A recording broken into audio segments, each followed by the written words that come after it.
बभ्रुवाहन ने क्यों किया था अपने पिता अर्जुन का वध?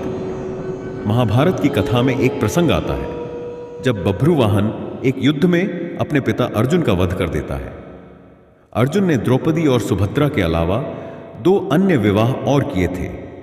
एक नागकन्या उलूपी से, जिससे कि पुत्र अरावण पैदा हुआ था, जिसने महाभारत युद्ध में अपनी स्वयं बलि दी थी, तथा दूसरा विवाह किया था मणिपुर की राजकुमारी चित्रांगदा से, जिससे कि पुत्र बभ्रुवाहन पैदा हुआ था, जिसने एक युद्ध में स्वयं अपने पिता का वध किया था।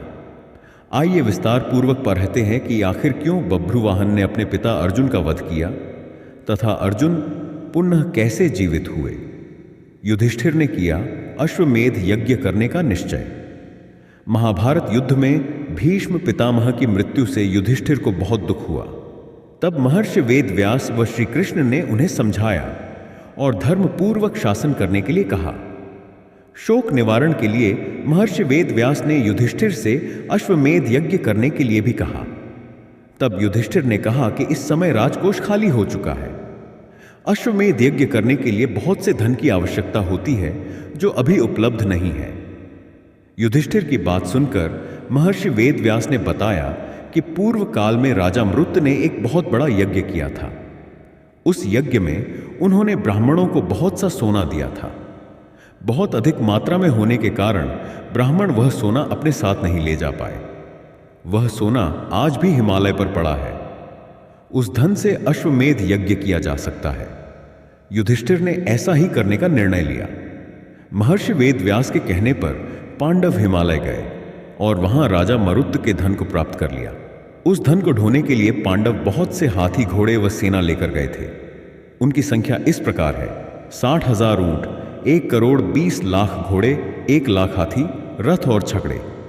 इनके अलावा गद्धों और मनुष्यों की तो गिनती ही नहीं थी। इस प्रकार इतना सारा धन पांडव हस्तिनापुर लेकर आए। अर्जुन को बनाया था यज्ञ के घोड़े का रक्षक। पांडवों ने शुभ मुहूर्त देखकर यज्ञ का शुभारंभ किया और अर्जुन को रक्षक बनाकर घोड़ा छोड़ दिया। वह घोड़ा जहां भी जाता अर्जुन उसके पीछे जाते। अनेक राजाओं ने पांडवों की अधीनता स्वीकार कर ली। वहीं कुछ ने मैत्रीपूर्ण संबंधों के आधार पर पांडवों को कर देने की बात मान ली।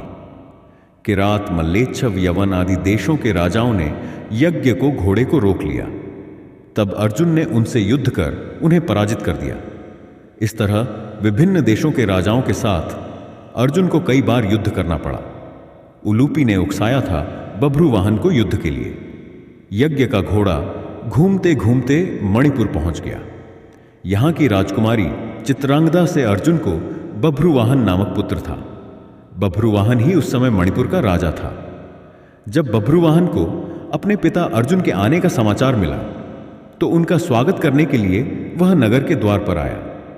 अपने पुत्र बभ्रुवाहन को देखकर अर्जुन ने कहा कि मैं इस समय यज्ञ के घोड़े की रक्षा करता हुआ तुम्हारे राज्य में आया हूं, इसीलिए तुम मुझसे युद्ध करो।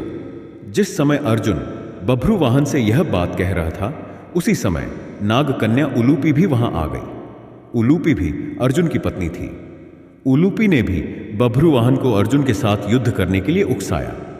अपने पिता अर्जुन व सौतेली माता उलूपी के कहने पर बभ्रुवाहन युद्ध के लिए तैयार हो गया। अर्जुन और बभ्रुवाहन में भयंकर युद्ध होने लगा। अपने पुत्र का पराक्रम देखकर अर्जुन बहुत प्रसन्न हुए। बभ्रुवाहन उस समय युवक ही था। अपने बाल स्वभाव के कारण बिना परिणाम पर विचार कर उसने एक तीखा बाण अर्जुन पर छोड़ दिया।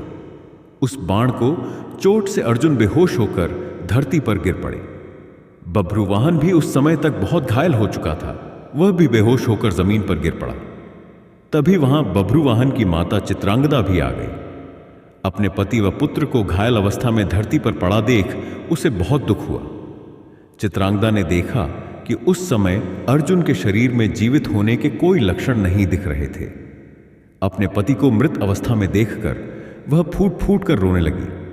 उसी समय बभ्रुवाहन को भी होश आ गया। जब उसने देखा कि उसने अपने पिता की हत्या कर दी है तो वह भी शोक करने लगा। अर्जुन की मृत्यु से दुखी होकर चित्रांगदा और बभ्रुवाहन दोनों ही आमरण उपवास पर बैठ गए। संजीवन मणि द्वारा पुनर्जीवित हो गए थे अर्जुन। जब नाग कन्या उलूपी ने देखा कि चित्रांगदा और बभ्रुवाहन आमरण उपवास पर बैठ गए हैं, तो उसने संजीवन मणि का स्मरण किया। उस मणि के हाथ में आते ही उलूपी ने बभ्रुवाहन से कहा कि यह मणि अपने पिता अर्जुन की छाती पर रख दो। बभ्रुवाहन ने ऐसा ही किया। वह मणि छाती पर रखते ही अर्जुन जीवित हो उठे। अर्जुन द्वारा पूछने पर उलूपी ने बताया कि यह मेरी ही मोहिनी माया थी। उलूपी ने बताया कि छल पूर्वक भीष्म का वध करने के कारण वसु, एक प्रकार के देवता, आपको श्राप देना चाहते थे। जब यह बात मुझे पता चली तो मैंने यह बात अपने पिता को बताई। उन्होंने वसुओं के पास जाकर ऐसा न करने की प्रार्थना की। तब वसुओं ने प्रसन्न होकर कहा कि मणिपुर का राजा बभ्रुवाहन अर्जुन का पुत्र है। यदि वह बाणों से अपने पिता का वध कर देगा तो अर्जुन को अपने पाप से छुटकारा मिल जाएगा। आपको वसुओं के श्राप से बचाने के लिए ही मैंने यह मोहिनी माया दिखलाई थी। इस प्रकार पूरी बात जानकर अर्जुन, बभ्रुवाहन और चित्रांगदा भी प्रसन्न हो गए। अर्जुन ने बभ्रुवाहन को अश्वमेध यज्ञ में आने का निमंत्रण दिया और पुण्य अपनी यात्रा पर चल दिए। इस प्रकार अर्जुन अन्य देशों के राजाओं को पराजित करते हुए पुण्य हस्तिनापुर आए। अर्जुन के आने की खबर सुनकर युधिष्ठिर आदि पांडव व श्री कृष्ण बहुत प्रसन्न हुए। तय समय पर उचित स्थान देखकर यज्ञ के लिए भूमि का चयन किया गया। शुभ मुहूर्त में यज्ञ प्रारंभ किया गया। यज्ञ को देखने के लिए दूर दूर से राजा महाराजा आए। पांडवों ने सभी का उचित आदर सत्कार किया। बभ्रुवाहन, चित्रांगदा व उलूपी भी यज्ञ में शामिल होने आए। यज्ञ संपूर्ण होने पर युधिष्ठिर ने पूरी धरती ब्राह्मणों को ही दान कर दी है। तब महर्षि वेदव्यास ने कहा कि ब्राह्मणों की ओर से यह धरती में पुण्य तुम्हें वापस करता हूं। इसके बदले तुम सभी ब्राह्मणों को स्वर्ण दे दो। युधिष्ठिर ने ऐसा ही किया। युधिष्ठिर ने सभी ब्राह्मणों को 3 गुना सोना दान में दिया। इतना दान पाकर ब्राह्मण भी तृप्त हो गए। ब्राह्मणों ने पांडवों को आशीर्वाद दिया।